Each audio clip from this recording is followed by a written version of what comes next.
Kemudian para wanita sekalian, antara yang kesilapan berlaku pasal aurat kita lah, baju ketat semua. Menutup aurat bukan hanya menutup kepala, betul kan? Tutup bahagian dada, tak nampak bentuk badan. Yang sangat kita bimbang hari ini, anak lelaki hari ini pun ramai dedah aurat. Pakai seluar ketat, wahai orang lelaki sekalian, berpakaian ketat itu bukan haram untuk perempuan saja, haram juga untuk lelaki berpakaian ketat sampai nampak susuk tubuh dia. Betul tak ni? Kadang malu tengok pakai seluar ketat, nampak susuk tubuhnya. Pakai baju ketat sampai nampak melekat pada tubuh badannya. Sebab apa? Apabila seorang lelaki itu memakai pakaian yang ketat lalu menaikkan syahwat wanita, pun berdosa. Kita tak boleh kata lelaki je bila nampak syahwat wanita, wanita tu berdosa. Saya bila tengok komen-komen di FB ya, ibu-ibu sekalian, kalau tak ada FB wallahualam, kalau ada artis lelaki pakai baju tapi ketat, komen bawah tu betul tak, isteri orang pun komen. Pecah awari lah, itulah, ginilah, anak dara. Betul tak saya cakap ni? Nak katanya lelaki berpakaian seksi, ketat, jarang pun boleh menaikkan syahwat wanita, lalu lelaki ini berdosa juga. Sebab biasa pasal aurat ni diberatkan orang perempuan, betul tak? Orang perempuan. Kita tengok hari ni fashion lelaki, baju Melayu, jubah pun ketat, ikut betul body, melekat pada badan dia. Lagi seksi, nampak jubah tapi seksi. Na'udzubillahi min zalik.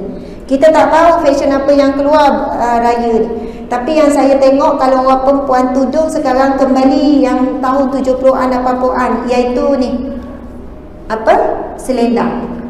Fashion terkini saya tengok memang ramai. Dulu keluar bawal, alhamdulillah, lepas tu keluar shawl yang instant tu, saya pun syukur juga sebab saya tengok shawl tu ramai kat labuh. Kan shawl instant, lepas tu labuh juga. Tapi sekarang bila dah dimulai dengan beberapa orang artis, fashion yang terbaru, dia selempang gini-gini, memang betul-betul nampak dada, kiri kanan. Ada tu labuh satu je ke bawah, ini ke belakang. Jadi sebelah nampak, sebelah tak nampak. Subhanallah, Allahu Akbar. Jadi mudah-mudahan kita cuba nasihatkan anak-anak, kita cuba hindari daripada terlibat. Sebab kita nak nyatakan kesyukuran bukan pada manusia di hari raya. Kesyukuran adalah kepada Allah. Tanda syukur bukan Alhamdulillah, Alhamdulillah. Tanda syukur adalah mentaati Allah, tinggalkan larangan Allah. Itu tingkatan syukur yang paling tinggi. Sama macam kalau anak kita berterima kasih pada kita, tanda dia terima kasih pada kita, bila dia ikut cakap kita, dia tinggalkan apa yang kita tak suka. Itu tanda kasih sayang sejati. Tapi kalau mulut je cakap sayang, mak, saya sayang, mak, sayang, mak, sayang, mak, dan masa sama buat sesuatu menyakiti hati kita, sayang ke macam tu? Tak.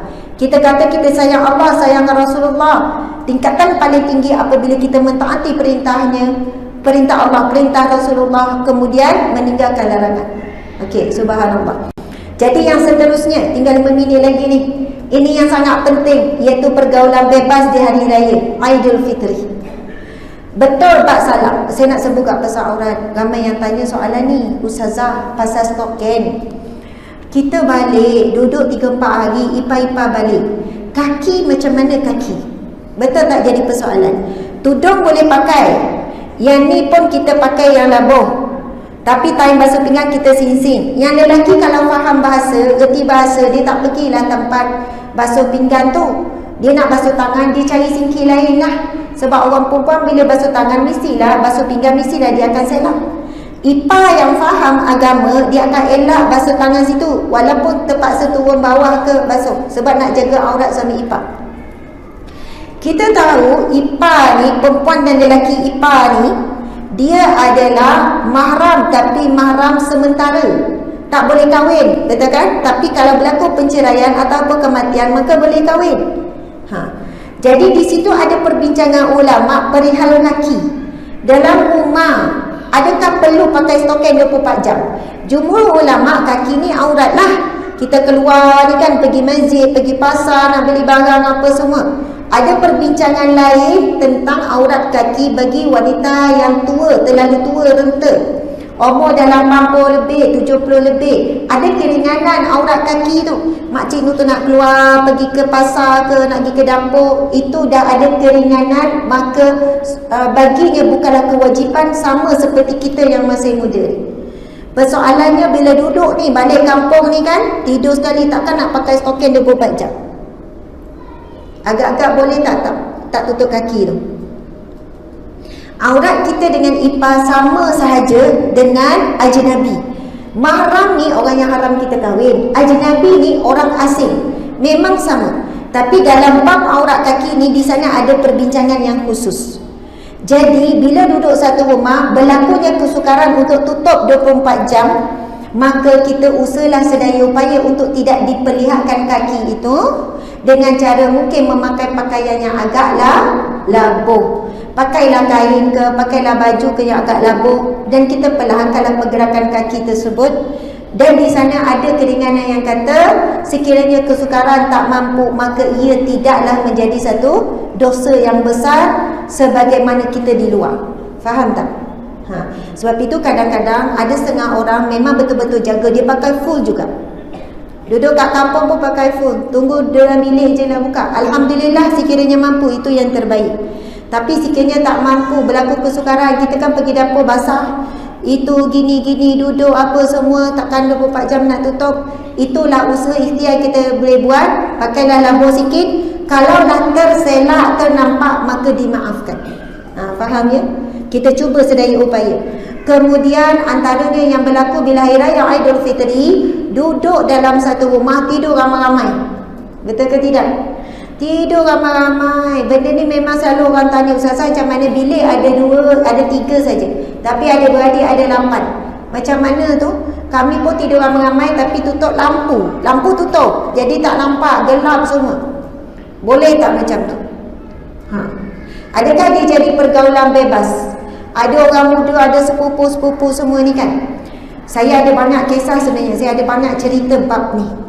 Saya ada banyak kisah, banyak cerita, dan semua itu adalah kisah benar. Saya sebelum ni purunicara rumah tangga, ada beberapa pengakuan anak muda macam mana boleh terjebak dengan sumbang mahram, macam mana boleh terjebak melihat benda-benda yang lucah dan sebagainya. Saya minta maaf saya sebut di masjid yang mulia ni perkataan yang tak manis saya sebut. Ada yang terlibat sampai peringkat jauhlah berzina dan sebagainya. Saya suka akan tanya sebab orang akan datang cerita kan melalui telefon, kadang tulisan. Dia kata, Ustazah, antara kisahnya sebab kami ni bila balik kampung ramai-ramai, kami tidur ramai-ramai. Tidur ramai-ramai di ruang tamu, ruang tengah rumah. Atas dasar hubungan silaturahim mesra, betul kan? Sepupu-sepupu, bukan orang lain pun. Memang bukan duduk sebelah-sebelah, tapi pada tengah malam saya akan nampak semua yang terselak. Betul tak? Tidur mana sedap, walaupun berselimut. Api takkan tutup, gelap betul-betul. Ada yang sama-sama. Dan start daripada tu saya dah mula pandai selak kain. Itulah kesempatan saya ambil bila ni, dan bukannya saya seorang, sepupu lelaki akan bangun sama-sama tengah malam. Bermula daripada tu lah, sampai sekarang saya ketagihan buat benda-benda yang tak elok ni. Bukan 1-2 cerita yang saya dapat.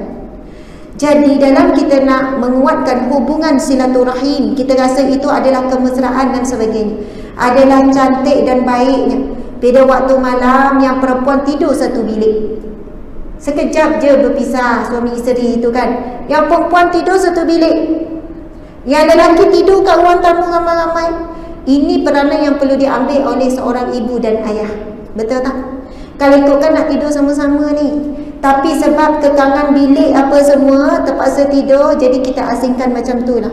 Kalau rasa tak boleh juga, ni dah ada tirai ke apa ke, buatlah usaha. Sebab waktu tidur kita dalam keadaan hilang akal. Maksudnya bukan gila, kita tak sedar apa yang sedang berlaku. Lagi penat, betul kan? Kok mengganggu apa terselak. Ada yang tidur pakai kain tuala, agak-agak terbuka tak? Terbuka.